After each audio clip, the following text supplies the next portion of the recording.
while you're in this cocoon, there could be a danger that you just stay in the cocoon and never come out the other side. Yes.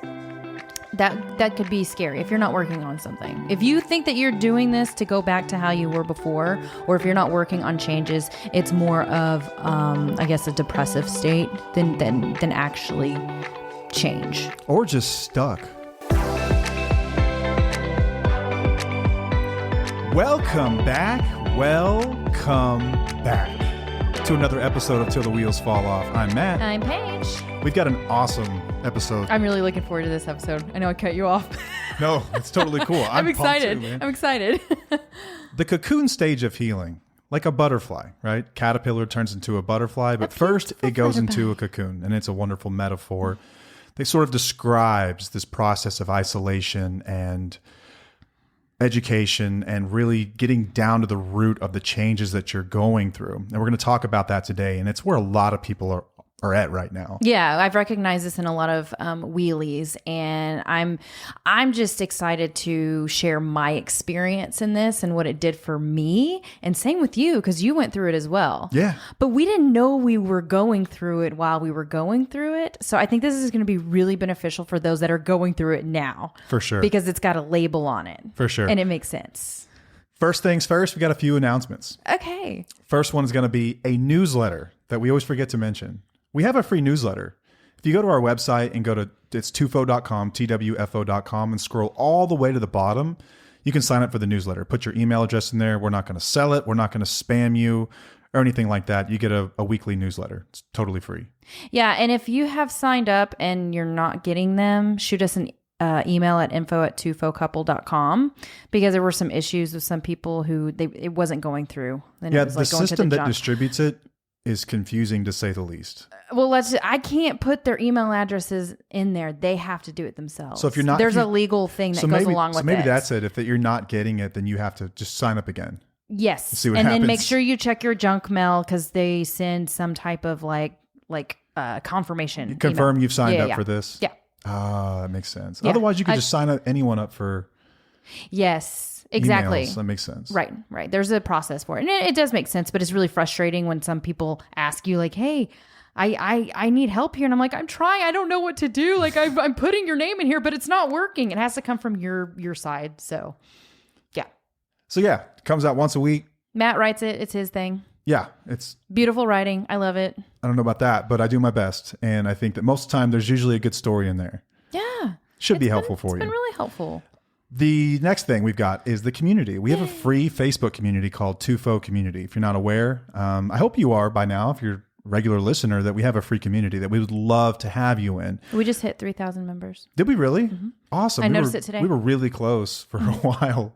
Yeah. It goes through periods of growth and stagnation, sort of as the algorithm of TikTok flows. Yes. Because that's how most people discover us. Right. So you'll get like a bunch of members and then it just dies for a while. It teaches you a lot about life and how life works. We'll talk about some of that today too. Exactly. But if you don't know where to find that, go to our website or click the link in any of our social media profiles, and there would be like a shortcut to it there. Yep. Next thing, I'm holding a rock here. What's this rock about, Paige? That is for the partners and spouses who have gone through recovery with somebody. It's like a chip. We get a lot of couples that listen, more than I ever thought, actually. So shout out to all of you that are listening. We're almost out of rocks. It's crazy. Yeah. I thought that these would be around for 10 years. I know. We didn't know. This is interesting. Yeah, a really cool listener up north gave us this idea. It's a token of appreciation, really, for spouses and partners that have worked through this with somebody and gone through all the shit that recovery requires. Yeah. And it's a way to acknowledge their journey. Like I got a chip 3, 6, 9 months and then annual anniversaries. And I remember the first time I came home with one, I showed it to you and you're like, cool. Like you were happy. Don't get me wrong. I was proud of you, but it was really hard to like really tell you how I felt about it. Yeah, there was some part of you that felt like you hadn't been acknowledged. Yeah. And you're right. You hadn't. Right. You hadn't. So we're trying to cut through that. So on the back of it, it says, thank you for being my rock. And on the front side, it's got our logo, Tufo. Really cool. Really cool. So hop on the website. We've got stickers as well. Waiting on hats and shirts. Should be here soon, I think. I hope so. I need to check. I need to touch base with him. I was going to ask you about him yesterday and see if you've gotten an update on that. No, not yet. Oh, I haven't gotten a new water bottle yet, though. But thank you to everyone who has sent some awesome water bottle links and suggestions. And I have to go through them all to figure out which one I want. I might have to go and pick out like 3 of them to see which one's going to work for me. You hate shopping. This would be fun for you. I don't. I needed just like 2 options, y'all. Just 2. But I got like, I don't know, 10 at least. And then more like in a link of like different ones. I'm like, oh, this is overwhelming, but I'll figure it out. I'll go through them and be like, okay, maybe I'll just do an eeny, meeny, miny, mo and see what happens. Last thing before we get started on the episode, I wasn't sure if you were done there. Last thing before we get started on the episode is the course. We still have a course available. It's still out there. It's changing lives every single day. Yes. We hear from more and more people that are working through it, and it's incredible to watch the growth in people that take the course. It's a really good time if you're in the cocoon stage to start working this program too. I would say the same. Yeah. You can find out more by going to independentlystrong.com. That's independentlystrong.com, or I think you can find a redirect to it through our website. Yeah, you can. But it's 10 modules. It's self-paced, self-guided, with Paige as the primary narrator and author. I'm in there as well, and Dr. Christopher Taylor is our clinical architect. So it's not just 2 people who, with no experience, with no certifications or degrees that made this.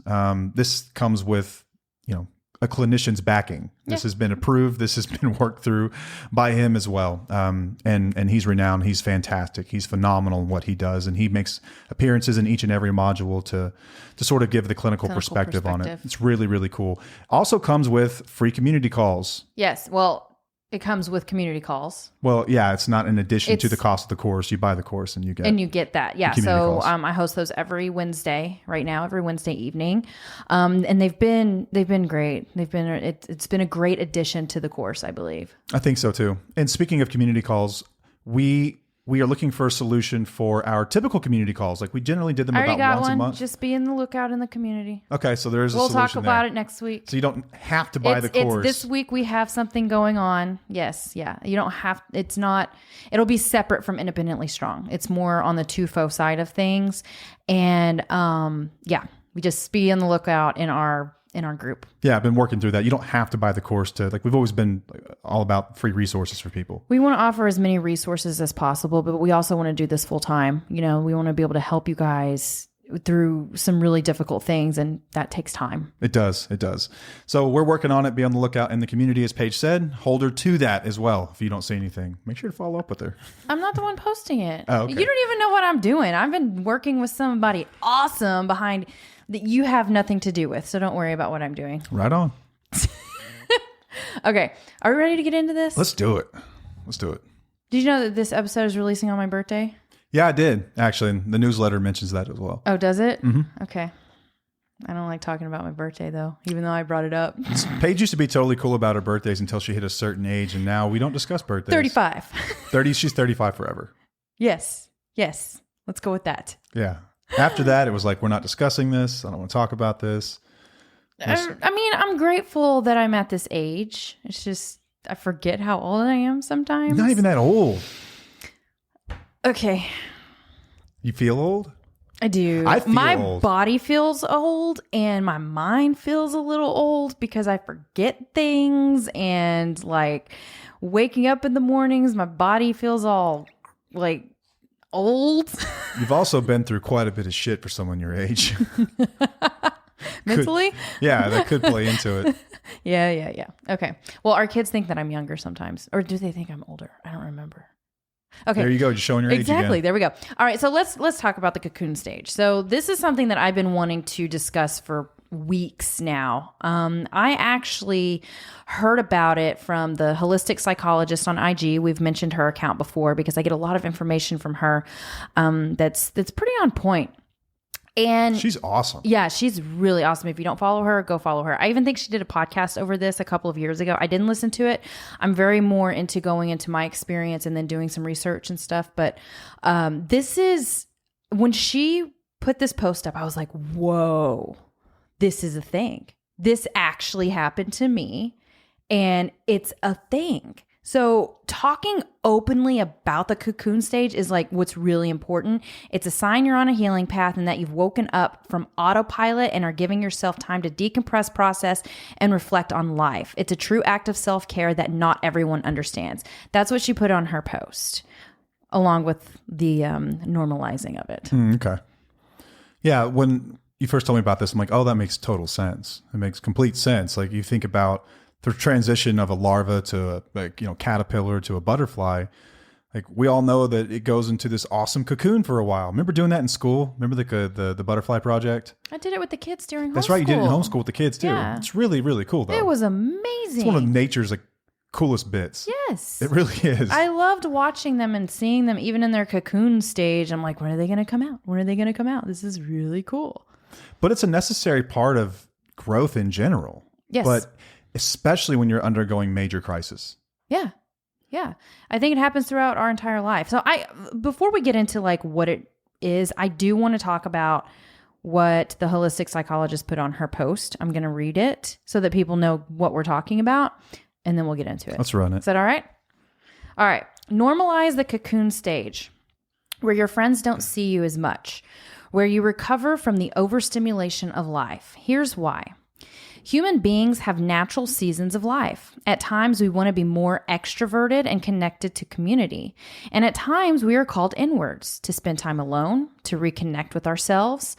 The cocoon stage comes when we are searching for more, when we don't want small talk, when we feel the pull of the body to rest. It's a sacred experience. Because it's not normalized, family and friends can take our cocoon stage personally. They can view it as rejection or self-isolation. The cocoon stage isn't isolation, it's our solitude. In solitude, we heal our body, expand our mind, and we have a space to grieve, process, and reflect on our life. We're conditioned to keep going, to keep pushing and grinding in a constant stream of distraction. Allowing ourselves to go into the cocoon stage is a radical act of self-love. Reject the idea that you always need to be connected to everyone, or that relationships require your physical presence 24/7. In healthy relationships, periods of space are respected and understood. Giving someone the space to heal, grieve, and grow is a love language. After the cocoon stage, we return as better versions of ourselves. We're more patient, self-aware, and more present in all our relationships. Growth sometimes means connection and community, and sometimes it means solitude and recovery. Beautifully written. I love that. I do too. Love that. So you mentioned earlier that we had both gone through this, and I think that most listeners intuitively understand exactly what you mean. It doesn't really need an explanation, cocoon phase. Yeah. When you were going through it, though, you really had no idea what it was, but you know what you kind of did in some ways. Yeah, I knew it was necessary. I knew it was something that I had to go through. So just run us through your experience with this. Okay. So whenever I was basically in survival mode when I had my anxiety, depression, and panic disorder. Years after you got sober and everything came out, when I hit my rock bottom. If you haven't heard my story, go back and listen to my story. But this was the time when I started to go into the cocoon phase. I hit my rock bottom and I started going to therapy, and I realized that I have to change. Something has to change. I can't go back to what I was before. It's not going to happen. So I ended up removing myself from social media for at least 6 months because it was too much for me to handle. I started backing away from friends and family. I started to really focus on myself and focus on my healing and self-reflect. And I knew that I had to change something. It was like an identity shift. I didn't know that's what it was when it was happening. I just knew that it had to happen no matter what. What was the moment that this all started? Do you remember when you kind of transitioned from old you into this cocoon? I don't know specifically when I did it. It was just when I was in therapy, and it just kind of naturally happened. But it was through therapy. Yes, it was through therapy when I was realizing that something had to change. And I don't want to speak for you here, but it's when you learned about narcissistic abuse and a lot of the things that you'd experienced. Yes. It's when I was being validated.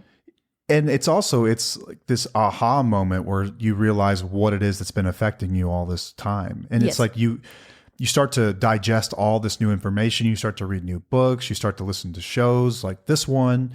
And it kind of leaves you lost. Like we talked in our last episode about being naive and then being cynical and, you know, ultimately being empowered and wise. But it's almost like that.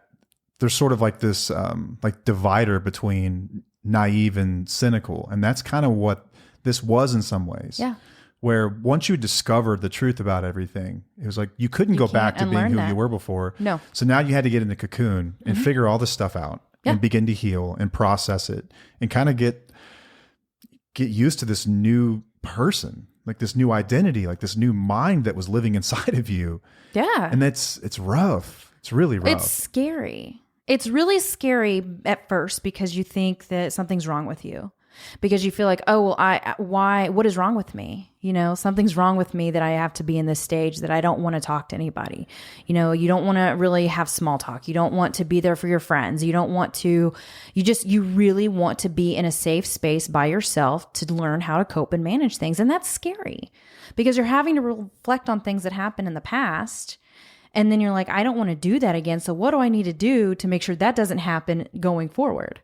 That's part of the cocoon phase and what you have to deal with.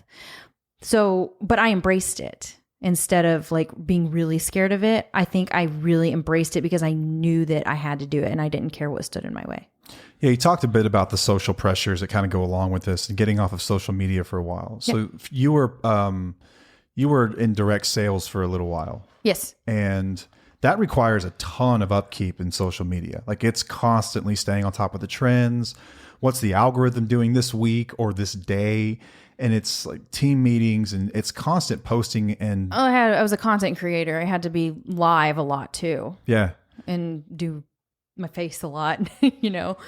And you don't necessarily have to be in that space. I think that I think society kind of tells people this is how you should be operating, you know, and social media is really, really bad about this, about showing everyone the highlight reels. And there's a lot of quotes that I think that you could look at a certain time in your life and take a lot of good things from. But then there are other quotes when you're going through something like this, like these motivational optimism, happy quotes. It's like you just want to throw your phone in the trash when you see them. It's like, I can't apply this to anything in my life right now. No. So social media can be a really toxic place. Absolutely. For someone going through this. Yeah. I think it was wise that you did that. Oh, I think it was too. I think it was a really big deal for me. And I think I let people know that I was in a really big funk right now and I'm just not going to be available to anybody.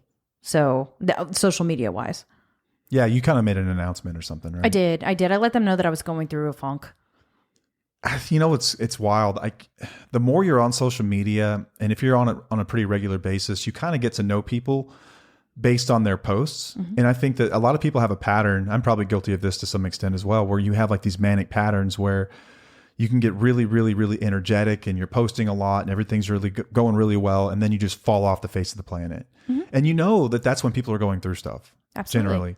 And then they'll come back and then they fall off and come back. I think I was honest with people when I said that. I was like, if you see me off, that's why. Like I told them, I've always been very vulnerable with what I'm going through and what I'm dealing with on social media. And I did say things like, if I'm not here, if I'm not responding, that's because I'm going through hell. I'm going through some shit. Do you feel any guilt toward social media and the people that you connected with on there for not being that person? I did for a little bit, but I guess this is kind of two thoughts at once because I felt guilty because I wasn't doing what I thought I needed to do or what I was supposed to do because of what society tells you to do. But I knew deep down that I didn't give a shit and I needed to do this, that I had to do this. And it didn't matter that they weren't getting all of me right now. Like they could find somebody else to get their whatever they needed from. Like I'm not that special to where they needed me. I was okay with letting it all go. I don't want to get just too far off the rails here, but you know, what's kind of wild about I think human psychology is we think that we're much more important than we are. It's not to say that we aren't important. To some people, you are the most important thing in their entire world. Right. But in general, like on social media, like if you disappear for a few days, maybe they'll notice for a moment, but then the next day they're going to forget about you. Yeah, for sure. This goes to the same anytime you make a mistake out in public. Like, let's say you're in a meeting and you slip up on your words, or let's say that you just do something dumb. Let's say you order something that's not even on the menu, like you just make an ass of yourself. Even if people hear you and they see it, for a moment they might think, "Oh, that was stupid." I talked about this in my your last episode. But I did. How that disappears in 30 seconds so quick. Because we just all we think about is ourselves. Right. That's all we think about is ourselves. So people, like, that was something I remember when I was getting sober. I was like, well, what are people going to think when I'm not drinking anymore? And I remember this guy was like, "No one gives a shit what's in your cup." And if they do, they'll get over it pretty quickly. No one cares, man. You think you're that important, really? Yes, and I was like, that right there. Damn, isn't that the truth though? It is true. It really is. Like, so, and I just, it's tough because I think that we deal with a lot of women, right? And women have their own unique set of issues in the world, especially when it comes to social media, being a mother, trying to stay on top of like super mom culture. There's a lot of pressure. Keeping up with it. Yes. Like Celeste Yvonne, I'm going to mention her again, talks about this in reference to mommy wine culture and why a lot of moms turn to something like wine. It's because of a lot of that stuff. It's because of the pressure of just being a mom and the 10,000 things you have to keep up with on any given day. It's a lot. Mm-hmm. It is a lot. But I just want to reassure people that it's okay, and no one cares, and it's not a bad thing that no one cares. It's just the nature of people. We just generally only care about ourselves. Yeah. So when I decided to get off social media and do all that stuff, and I went kind of and did my own thing. You went dark. I went dark. I did. I thought that I was going to come back stronger and do the same thing that I was doing before. Okay, so you thought you were going to come back and be like a better direct salesperson. Yes, and better with social media and better with dealing with shit and all those things.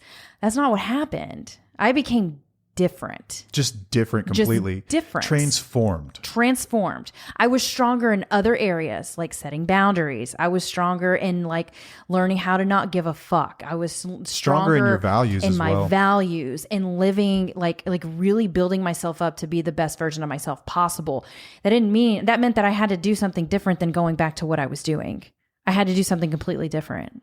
And that was a beautiful thing, but it's scary because it's the unknown. Right? Yeah, it's really scary. Because you think you're going to go through this phase and you're going to be like, oh, I'm just going to come out stronger and I'm going to be able to deal with all the things. It's different. You're just going to come out a different person. Yeah. But that's not a bad thing. I don't know what the caterpillar thinks the moment that he goes into cocoon, but let's just assume for a moment that he knows he's going to be turning into a butterfly, which maybe he does, maybe he doesn't. I don't know. But they got little brains. But do you think a caterpillar's upset about becoming a butterfly? No, it's amazing. It's incredible. Right. So I don't want people to think I'm going to my cocoon phase. Like this is my cocoon era. I'm just disappearing from the world and I hate it all. And it's sad. And it's not, it's exciting. You're going to be transformed coming out the other side of it. You will be a different version of yourself. And I would say better version of you, just not the same anymore. You're not going to be a caterpillar anymore. You're going to be a butterfly. You're going to be gorgeous. Yeah. You're going to be dodging birds that are trying to eat you and stuff, like, right. Like, it's exciting. It's exciting. You new challenges, new problems, new identity. It's the wisdom phase when you turn into the butterfly, right? And that's something to look forward to because you're able to handle things differently from a different perspective. But while you're in it, it don't feel so good. No, it doesn't feel good because there's a lot of changes that are being made because it's your identity. You're literally changing your identity. You're trying to figure out who you are. This is a different chapter in your life. And it's scary as hell. Like, you don't know what's going to happen. Yeah. Like we were talking about this before the show as we were discussing the episode. And isn't life really, I guess you could call it success in life. I guess that's all relative. But isn't success in life just managing crisis after crisis and using the things you learned in the previous crisis to apply to the next crisis? Right. Growth. That's what it is. That's what growth change. really is. Right. And if you think back on your life, like you've already undergone several cocoon phases. Mm-hmm. I think each time we transition in life, you undergo a cocoon phase. You undergo this period of introspection. You undergo this period of education. And it's almost like your reality's been turned in on itself. And the things you thought were once true are no longer true. And this starts in early childhood. Like the first time that you're not picked for the kickball team and you learn that life ain't fair. And then people aren't always nice. And the life isn't just lollipops and roses and rainbows all the time. Like that's tough for a lot of kids. A lot of kids go through that. We all go through that, I would say. And then you have one in like your teenage years where you're kind of establishing who you are in some ways. And then what college am I going to go to? What am I going to major in? Like that's a whole nother level of it. And then you have the one where you're becoming like a parent for the first time and you're getting married. Then you have your career focused goals later in your 30s. And then sometimes things happen along the way. Sometimes addiction comes into your life and you have these moments of my old ways of going about life they don't apply anymore. I have to change. Something has to give. Something has to change. And if the world is not going to change for me, then I have to change for the world. Exactly. And so we nestle up in this little warm, cozy cocoon and we get to work. And I think a lot of wheelies are doing that work right now. A lot of them, just based on posts and communication we get. Yeah. This is where a lot of people are at right now is maybe we're the reason you entered the cocoon. Maybe your therapist was the reason you entered the cocoon. Maybe a book that you read or an episode that you heard or a video that you watched or something is the reason that you're here. But I'm just saying like, damn it, I'm glad you're here. I'm glad that you're all here. I'm glad that you're here. It's important. This is a stage that you should embrace. And it's exhausting because you're going to feel exhausted. A lot of people get to this phase because they feel exhausted and they're just like, I can't deal with anything. I can't deal with life right now. I don't know what to do. This is an important part of your healing process as long as you are making changes within the process. As long as you are growing and you're doing some self-care and you're, working, listening to this stuff, reading books, learning how to cope and manage and meditating and doing all these different things that you didn't do before. And eventually you'll come out stronger from that. But it's scary. It's scary. There's a bit of a warning in there, it sounded like. Why? That while you're in this cocoon, there could be a danger that you just stay in the cocoon and never come out the other side. Yes.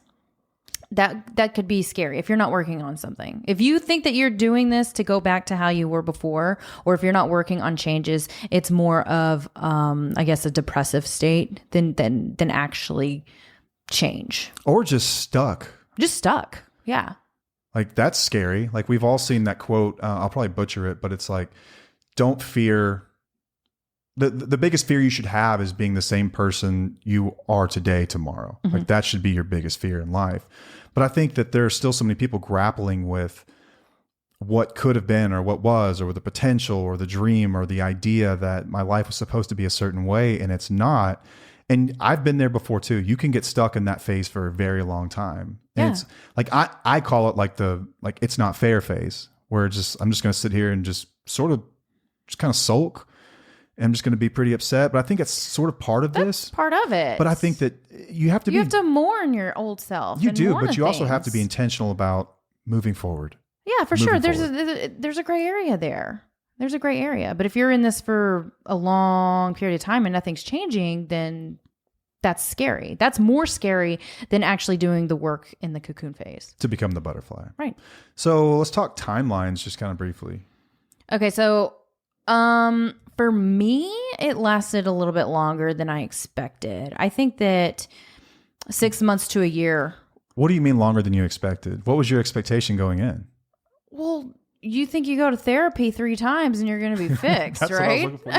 Yes. Yeah, it's like people think you go to rehab for 30 days and you're just fixed. Yeah, you listen to a podcast for a few weeks, you feel like you're going to be fixed. You read a book, you feel like you're going to be fixed. It's not how it works. Not at all. It is drastic changes of doing a bunch of things at the same time, trying to heal from stuff. Like it's not 6 months is the bottom. Like that's 6 months of real minimum is what you need to be expected of is 6 months. 6 months. And then after that, it's going to come apart in layers. It's still not going to be perfect. You're going to be growing the rest of your life.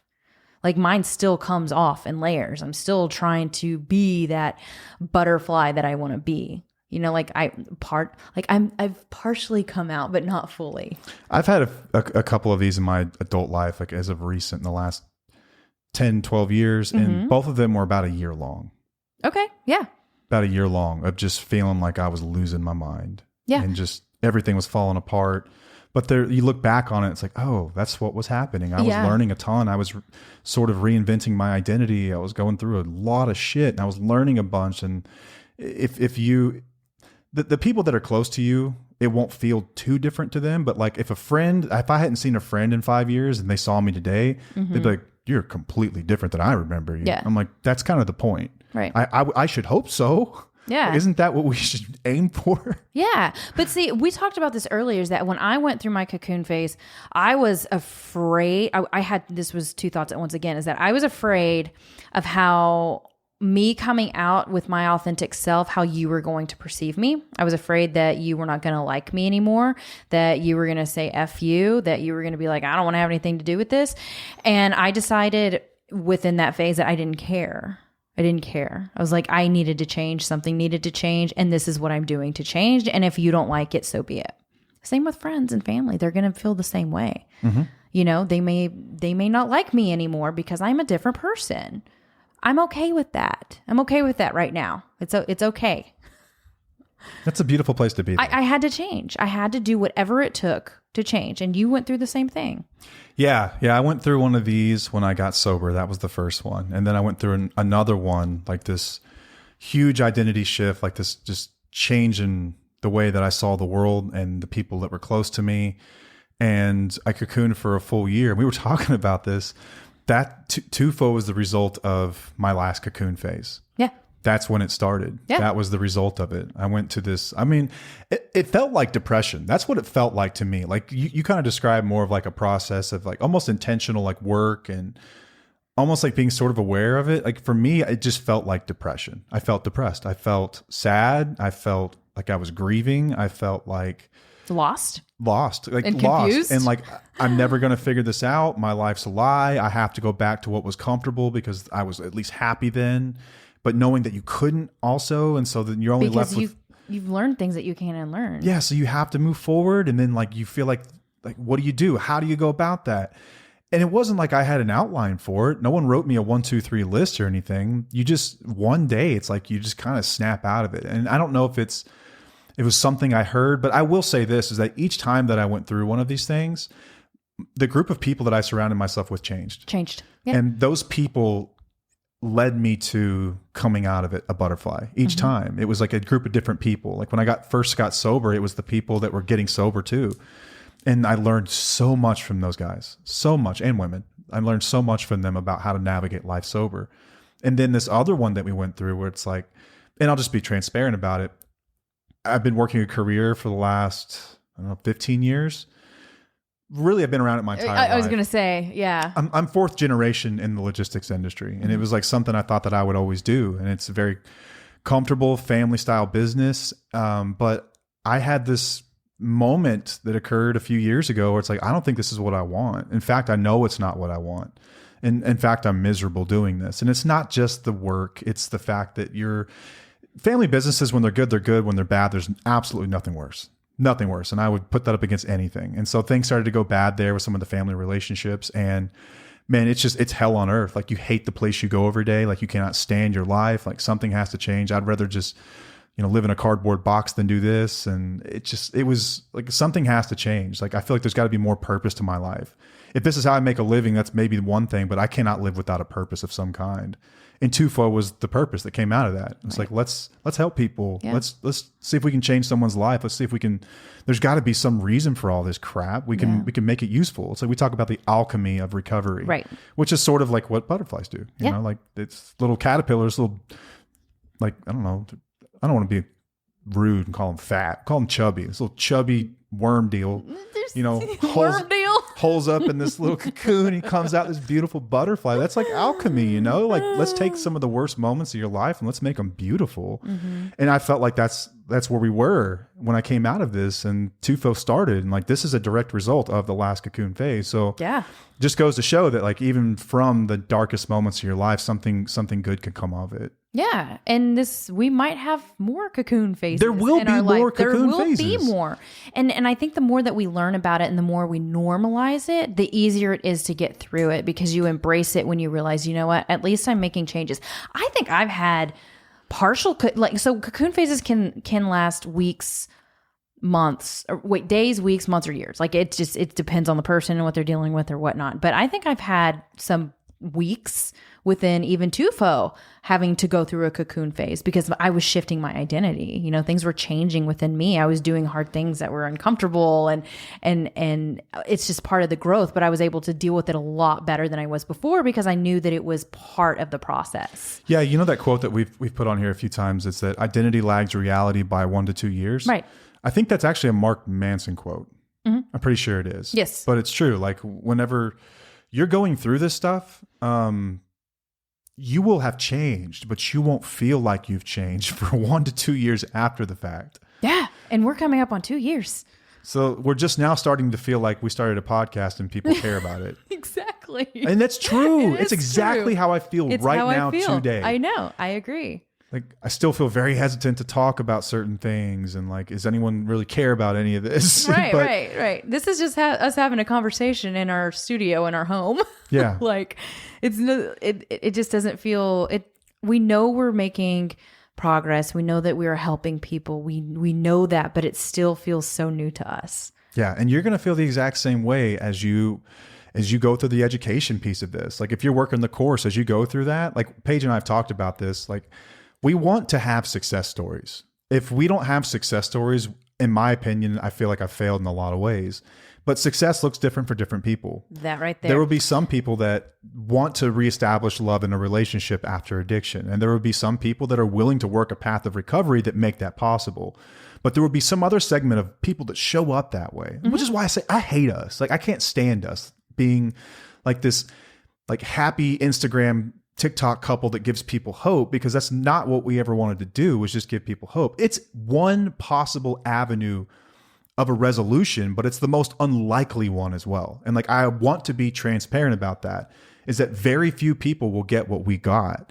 Success for me is being authentic and living by your values. Like that's how I would think we should all be gauging our success. And that's what I hope that we get more of than anything. Absolutely. Will some people recover just the same way that we did? Absolutely. But I think there would be so many more people that will really discover what they stand for, what they believe in, what they will and will not tolerate in their lives. And they will be so strong that nothing will faze them. Not an abusive marriage or an addicted relationship or any of those things. They will know their worth and their value. And if they have to walk away, they'll be more than comfortable doing that.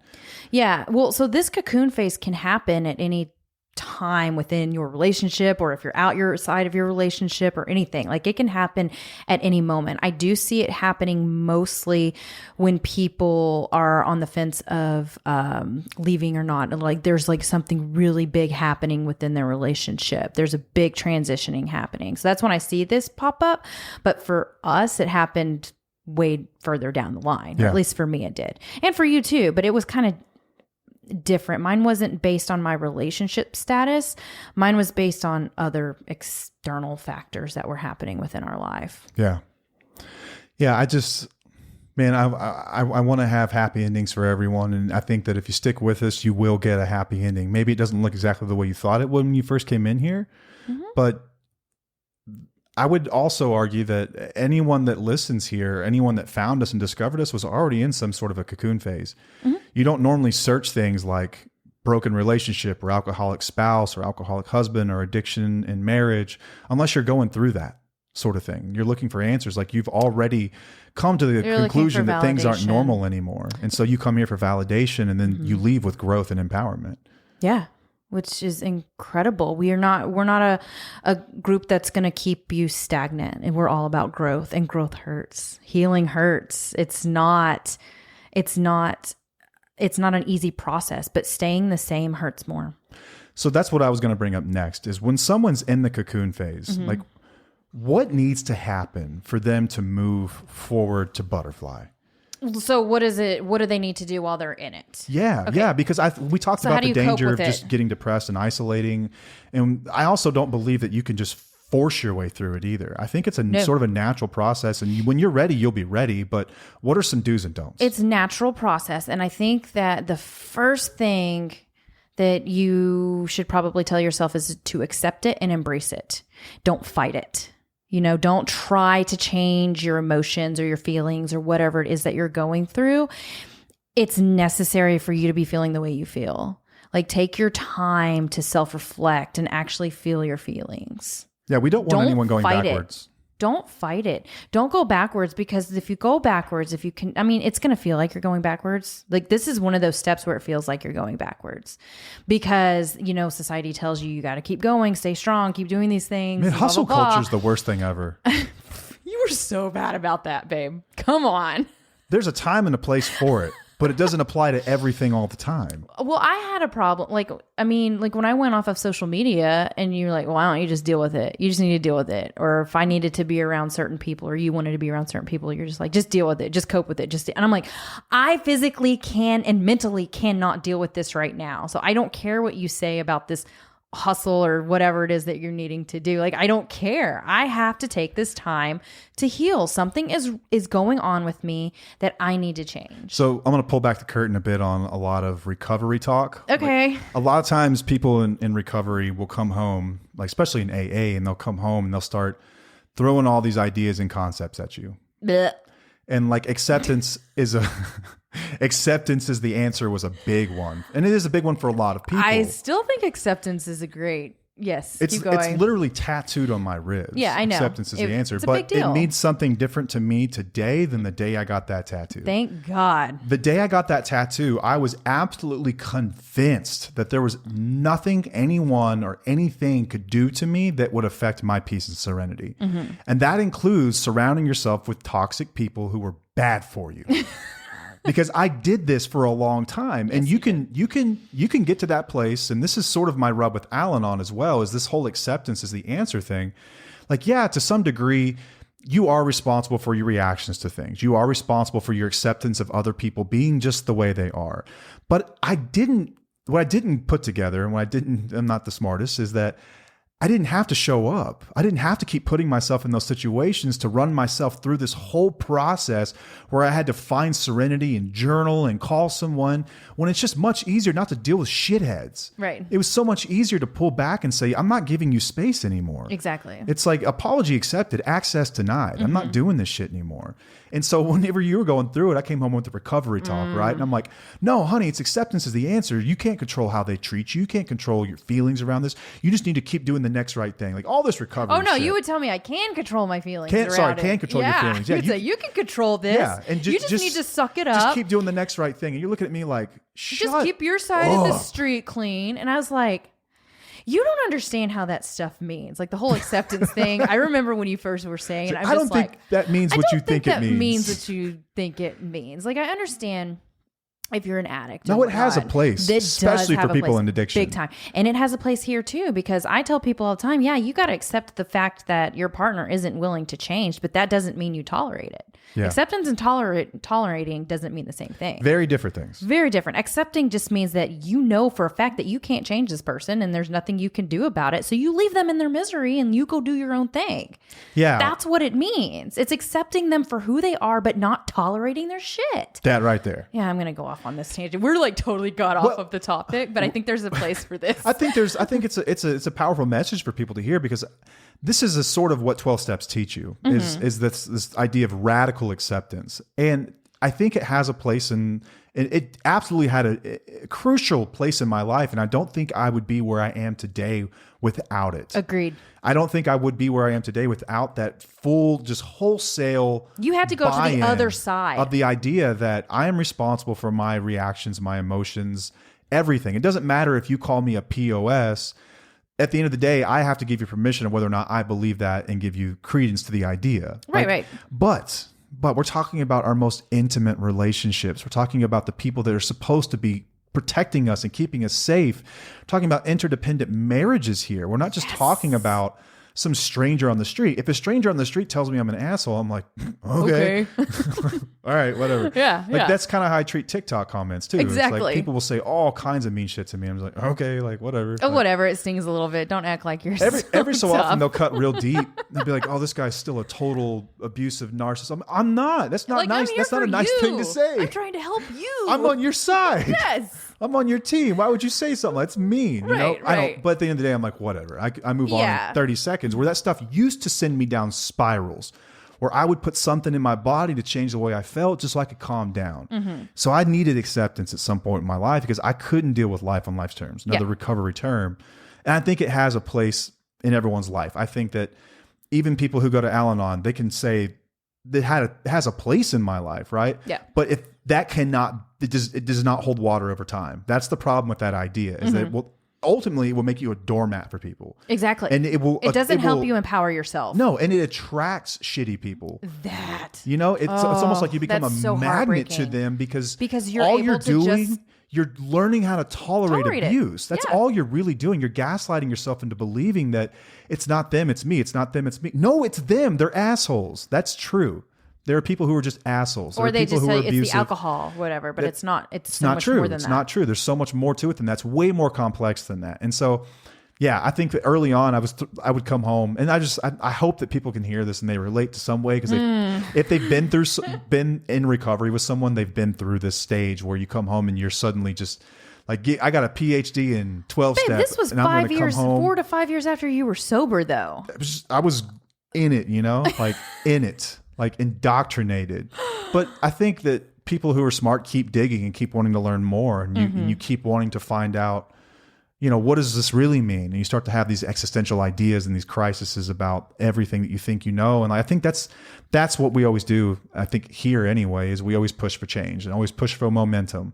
But kind of back to the point here, bringing it back full circle, I think that you can absolutely get stuck, but there are some things that you should be doing. And so we talk about pushing for change and pushing for the development of ideas. Yeah.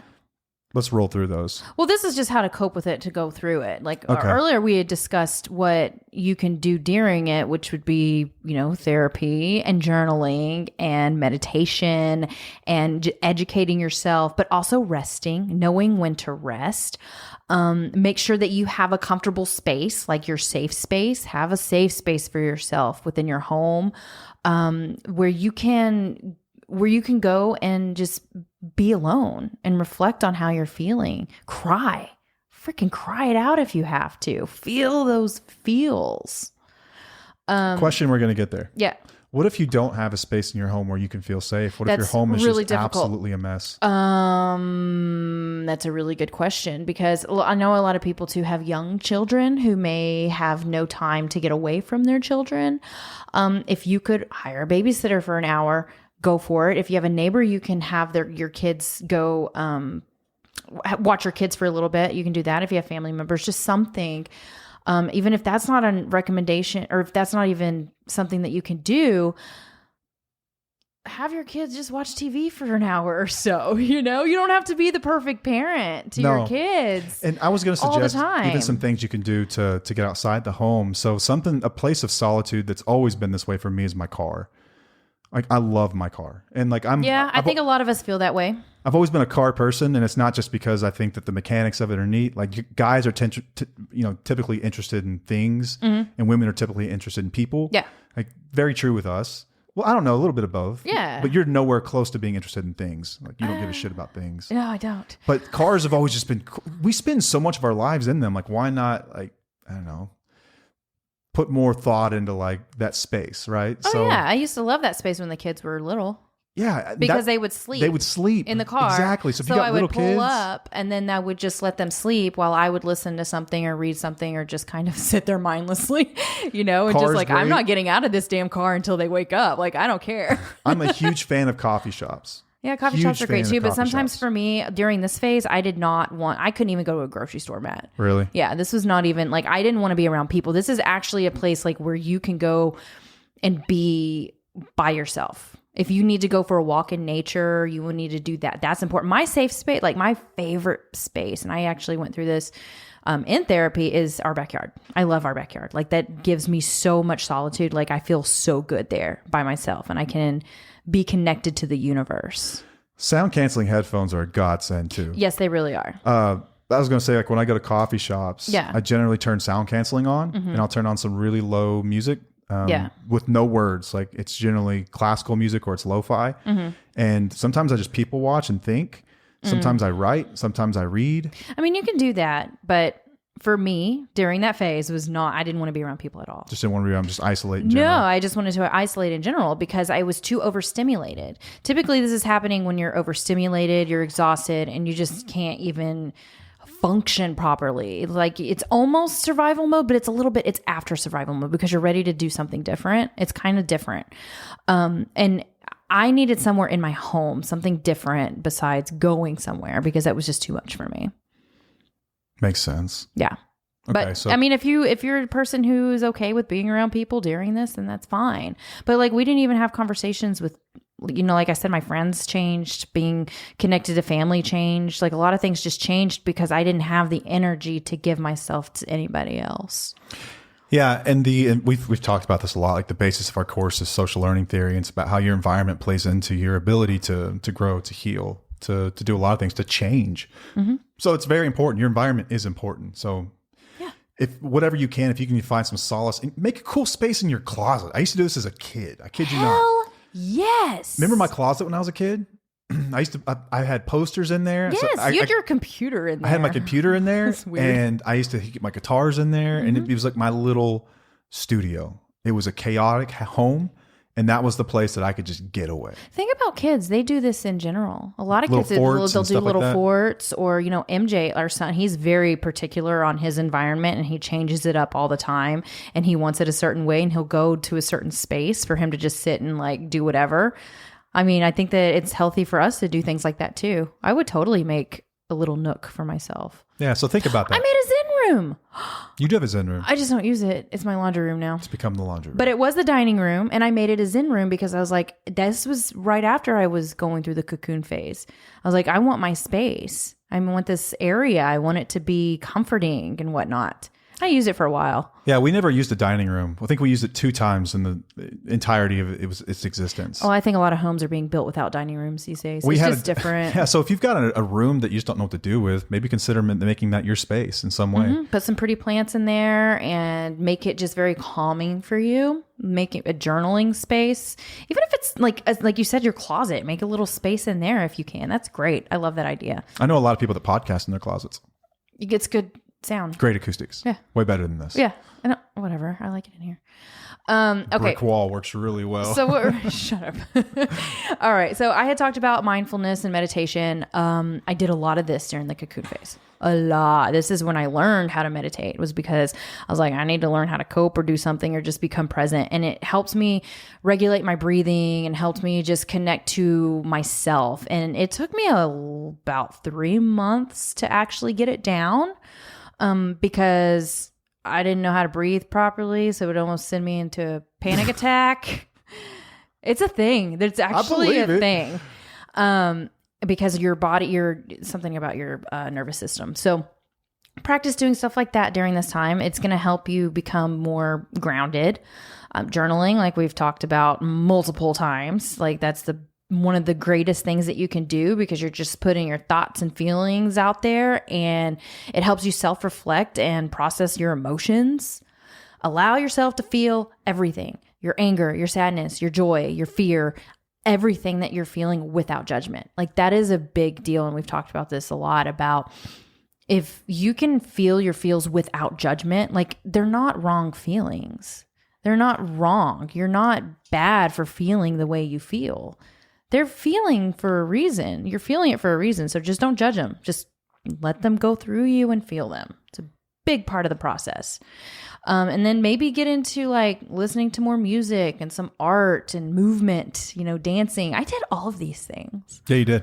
I did all of these things during my cocoon phase. It was part of my learning how to cope phase, I guess, and dealing with all the uncomfortable emotions that came along with healing. Yeah, I always get much more in tune with art and music when I'm going through it. Mm-hmm. Like on my worst days, I come home and I play guitar, and I might be in here for several hours, and you know that when I'm going, like you don't even mess with me. Like you'll tell the kids like Dad's going through some shit right now, and I just sit in here and play, and I feel bad in some ways, but I also know that I need to do it.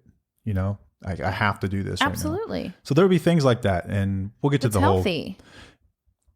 Did we talk about the selfishness piece of this thing really yet? how it can feel selfish or how others might perceive it to be selfish? Both. Let's get to that at the end. Okay. Because we got a lot more to cover here. Okay. Well, I was going to just say during this process too, you're going to learn how to set boundaries because you're going to learn how to, what things stress you out, like certain relationships or certain people, and you're going to learn to protect your energy and focus on what is going to support you in that time.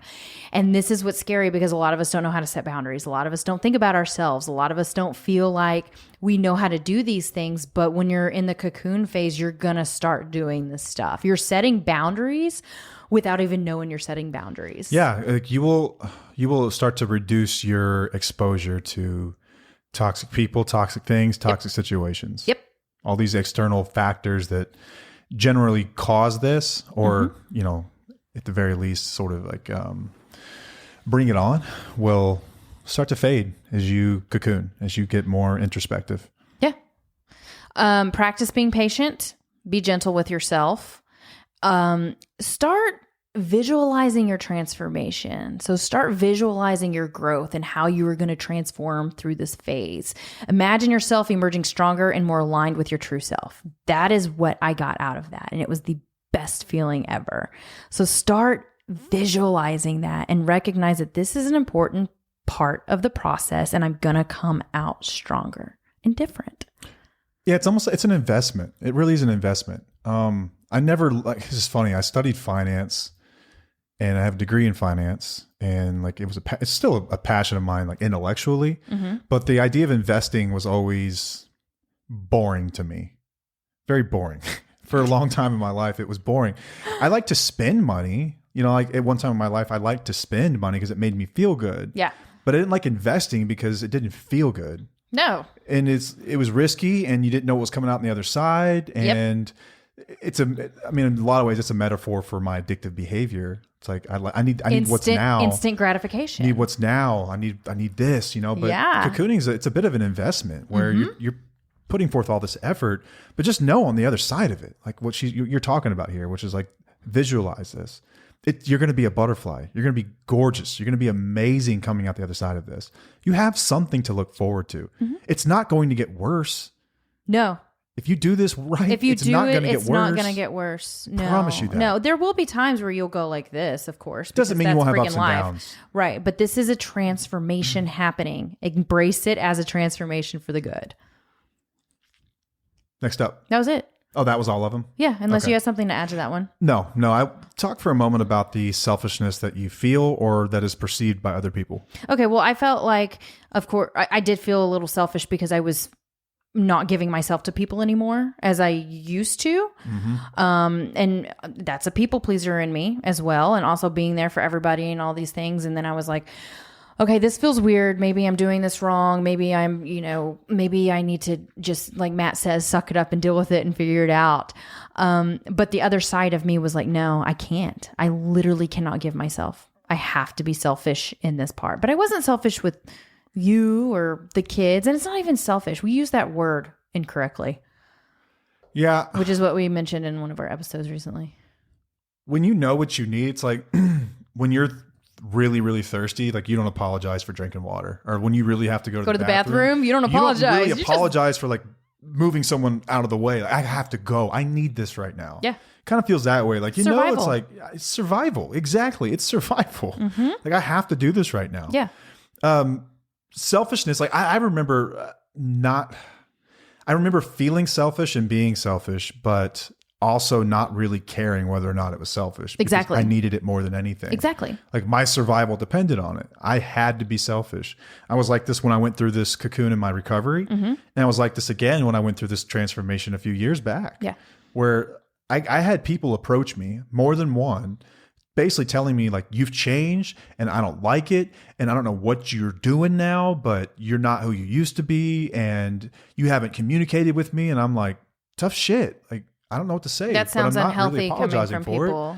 And I think that the person, I mean, it was someone I love. I don't want to like demean them or anything else or say that their feelings were invalid, but they were right. Like I didn't really communicate it, but my circle got really, really small, like 3 people that I really talked to on a regular basis about all this stuff, I didn't feel like I had to tell everyone in the world. No, you about don't. what was going on. And You so don't I have to think justify everything. so maybe that's something we get into for a moment. Like, do you think that you should tell people or announce this? Like, you sort of did it in social media in a way, but what about other people? Like, do you communicate this with your addicted spouse? Do you communicate this with your mother or with people that you generally talk to on a regular basis? I think it depends on what you expect to come out the other side. Like if you're comfortable speaking to somebody who's going to be understanding, then yeah, go ahead and tell them and say, all right, cool, I'm here whenever you're ready.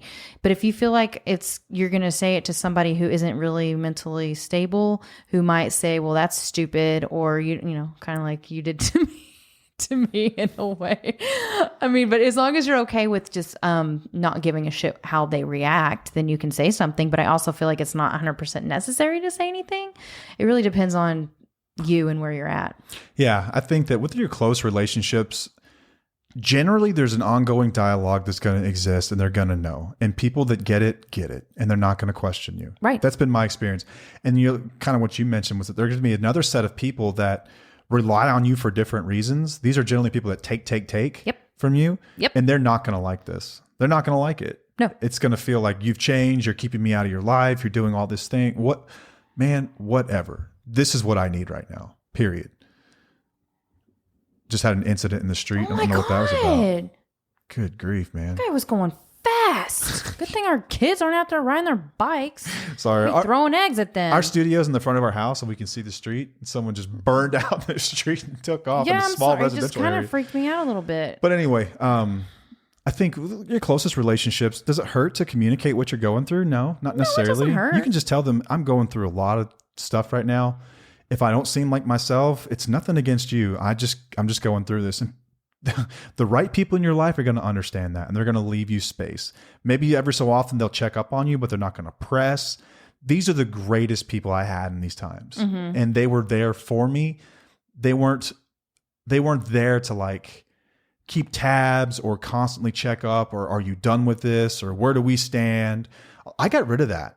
Yeah. That stuff, I still to this day don't really deal with those people anymore. But now it's the people that were on board with the changes. Those are on board with my life. And I'm okay with having them in and including them in what I'm going through. But I didn't like talking about a lot of it. No. I didn't. I just didn't like talking about a lot of this stuff. Like even my closest friends in the world, like I went through a period of time where we didn't talk for many years, like maybe exchange a text message on birthdays or something like that. Yeah, but those people get it. Yeah. And they are totally cool with it. And they kind of watch from afar and they're proud of me and they love me and I love them. And those are the people you want to keep around. There are other number of these people who are going to feel like you're a traitor. You've changed. You're not ride or die. You're not loyal. Man, F you. I don't care. I don't care. Right. This is what I had to do. Exactly. I did what I had to do. Yep.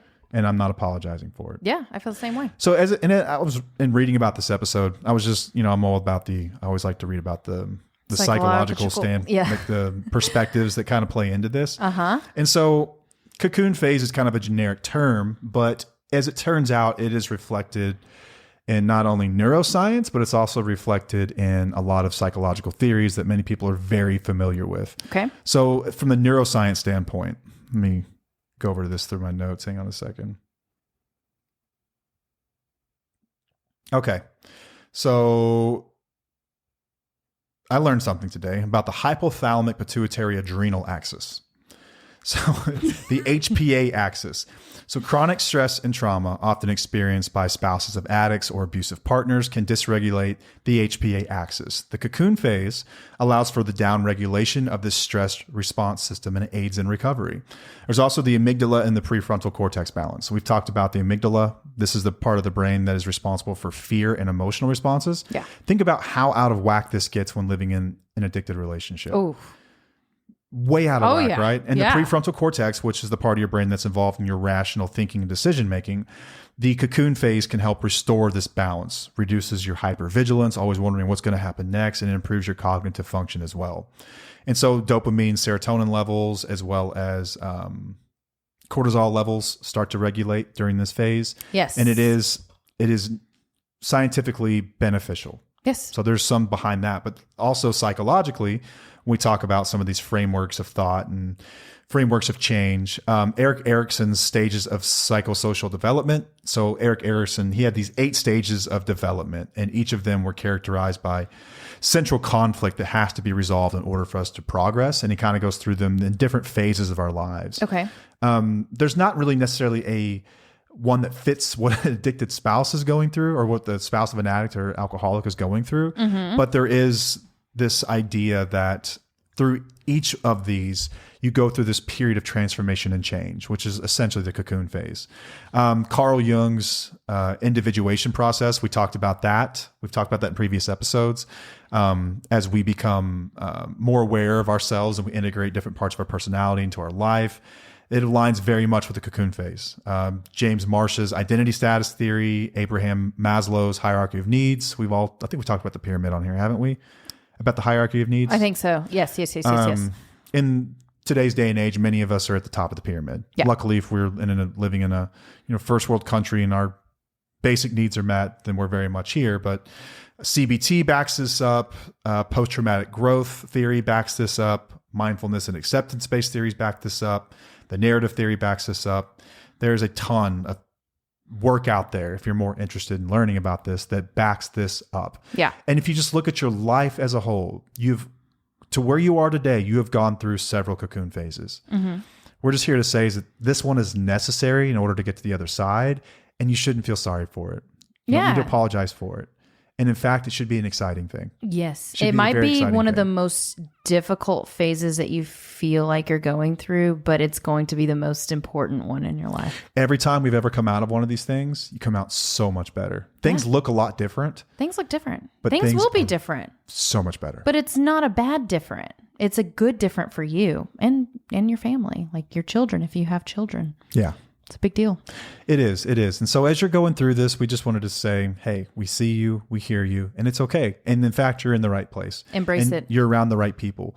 Oh, something that is important to mention here, as you isolate from maybe people that you're more familiar with, it is important to be part of a community that are of others that are kind of going through a healing journey as well. And there's no place better than that than the Tufo community. Yes. It's an incredibly beneficial place to know. But sometimes it's okay to back out of that You don't have to comment, and I just want people to know that there are others going through it, and it's okay. You aren't the only one in the wild that's going through this. And it's helpful at times to know, and just validating to know that you're not the only one that feels crazy right now. Right. You're not the only one that's going through these massive changes. So I think that the reason it's most difficult for a lot of us to feel this process is that we might look at it as a negative thing. But if you switch your mindset to look at it as a positive thing and embrace it and realize that it's necessary, I think you'll get through it easier. Yeah. Yeah, man, the toxic positivity culture can talk you out of this. Like I was doing to you, like keep pushing through, just, grind, hustle, show up every day, boss babe, that kind of stuff. Yeah. And that worked for me later on after the cocoon phase. Like when I had to step it up a little bit more, like when it came to physical and things like that. Yeah. There's a time and place for that. Cause we've talked about like Goggins and things. There's a time and a place for that. There's a time and place, but when you're in the cocoon phase, it's okay. It's okay. You are doing the hard stuff because you're working towards something within the cocoon phase, and it's okay to rest, and it's okay to give yourself a break and not go hard at everything all the time. So real quick, we discussed some of the things that were helpful for you. And like one of those is therapy. And I don't think that it can't speak for the benefits of it enough to have a good therapist on your side as you're going through this. We can serve as a guide for some interesting ideas and some thought-provoking conversations and whatnot, but professional help goes a long way to getting you to where you want to be ultimately. Yeah. And people have asked us, like, where do I find a good therapist? If you're in the state of Texas, check out Taylor Counseling Group. If you are outside of the state, psychologytoday.com has got this really cool part on their website. If you click on their menu, it says find a therapist, and you can search by discipline, like what they really focus on, what their specialties are, if they accept insurance or not, part of the country. How are you yawning? It's still daylight outside. I don't know. And I had an extra cup of coffee this afternoon. But anyway, it's a great place to find, yet another incredibly valuable resource as you're going through this cocoon phase. Yeah, for sure. It's a lot. You're going to be going in this cocoon for quite a while. How long? No one exactly knows, but stay engaged, keep listening, keep reading, keep growing, And I promise you'll get to the other side. Yeah, and the part in our course about self-care is a lot about how I went through the cocoon phase and like how I did things to get through there. Yeah. So, hey, we're glad you're in it, and we can't wait to see you come out of it. Yep. And stick with us, and you will. I can assure you that. For sure. All right, that's all we got. Till next time, I'm Matt. I'm Paige. And we'll see you. Bye.